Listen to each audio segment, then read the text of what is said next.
Frontline Updates, where we delve deep into military strategies and updates from conflict zones.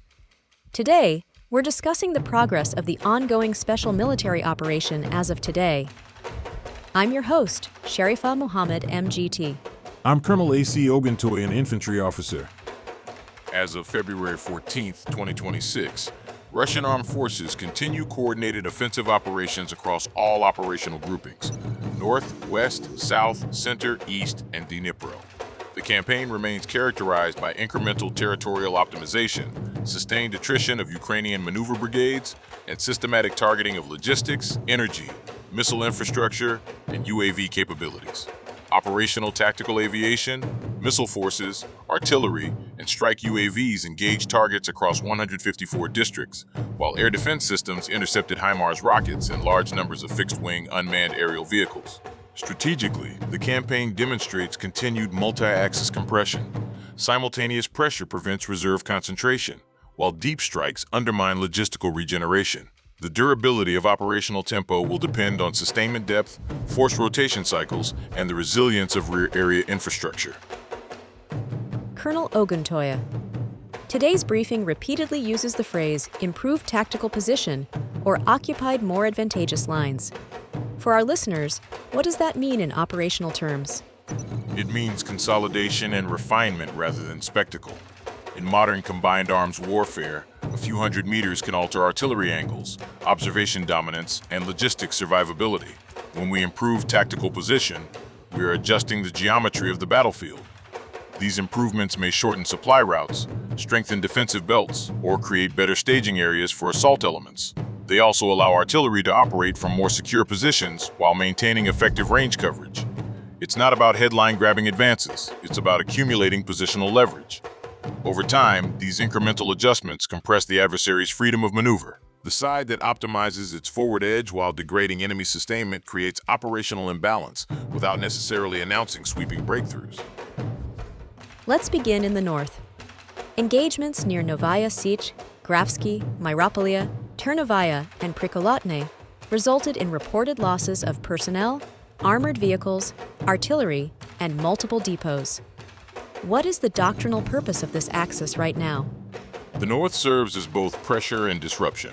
Engaging mechanized brigades and border detachments there forces the adversary to commit reserves along a sensitive frontage. Destroying ammunition and supply depots in that region directly affects artillery throughput. Ammunition flow defines tempo. If shells cannot be moved efficiently, artillery cannot maintain sustained fires. When artillery rhythm slows, maneuver formations lose protective suppression. In doctrinal terms, the North stretches defensive elasticity. It forces the enemy to defend terrain, while we degrade sustainment nodes behind it. The West grouping occupied more advantageous lines and engaged mechanized and assault formations near Drobyshevo, Krasny Liman, and Svyatogorsk. Western supplied armored platforms were reportedly destroyed. How significant is that? It is tactically meaningful and psychologically consequential. Mechanized brigades rely on armored mobility to mass and counterattack. When armored personnel carriers and Western supplied systems are neutralized, maneuver becomes more cautious and dispersed. But more important than the vehicles themselves are the depots destroyed. Logistics is the bloodstream of maneuver warfare. By striking depots, you disrupt repair cycles, refueling, and ammunition resupply.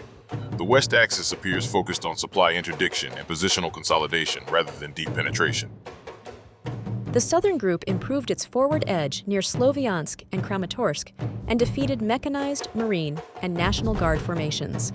What role does the South play? The South is a stabilizing pressure axis. It prevents redeployment of combat-capable formations to other fronts. Marine brigades and mechanized units are flexible assets. Engaging them in the South fixes them in place. The destruction of armored carriers, artillery, electronic warfare stations, and depots suggests layered targeting. First degrade mobility, then suppress artillery, then disrupt electromagnetic capability. The South contributes to cumulative attrition and containment.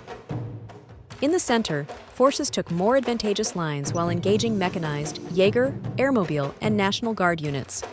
Reported losses exceeded 280 personnel. Is the center functioning as a pressure hinge? Yes, the center often becomes the density zone where formations test resilience. Establishing better lines there improves artillery coordination and defensive depth. The The center is not necessarily about breakthrough. It is about holding advantageous geometry while applying attrition.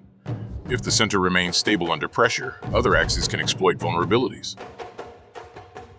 The East grouping advanced deeper into defensive positions and reported the highest personnel losses. What does that suggest? The East appears to be the most active maneuver axis. Engaging airborne assault and mechanized brigades while advancing deeper suggests attempts to disrupt layered defenses. High reported losses indicate intense engagement. Penetrating defensive belts requires suppressing artillery, neutralizing UAV spotters, and sustaining logistics under fire. The East is likely absorbing significant operational energy.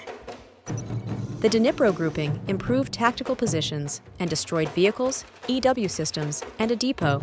Is this containment? It is containment and shaping. Destroying electronic warfare stations enhances electromagnetic dominance. Even limited advances in this sector prevent reserve mobility and reinforce pressure across the southern arc.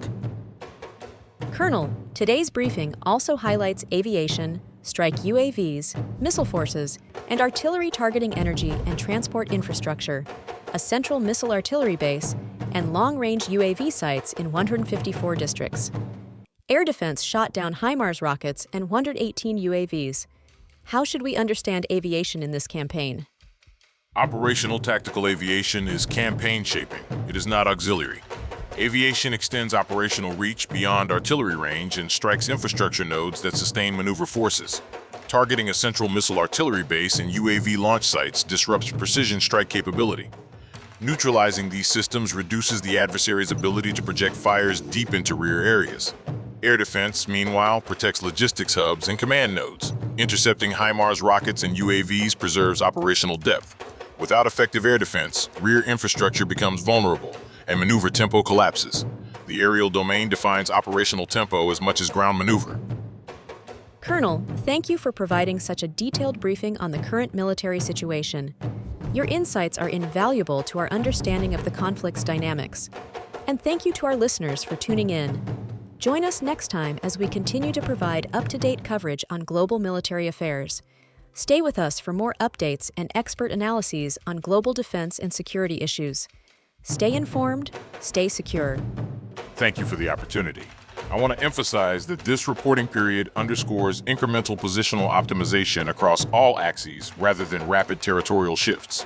The integration of aviation, missile forces, artillery, and UAV strikes across 154 districts signals systemic targeting of logistics and precision strike capacity. The East functions as the most maneuver-intensive axis, while the South and Center stabilize and attrit.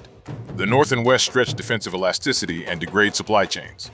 The Dnipro grouping reinforces containment and electromagnetic dominance. Strategically, sustained multi-axis pressure combined with infrastructure degradation aims to compress operational depth and constrain regeneration cycles. The decisive factor will remain sustainment capacity and force rotation endurance over time. This has been Frontline Updates. Subscribe for daily military briefings and in-depth strategic analysis. Visit our platform for maps, transcripts, and exclusive Frontline updates from commanders in theater.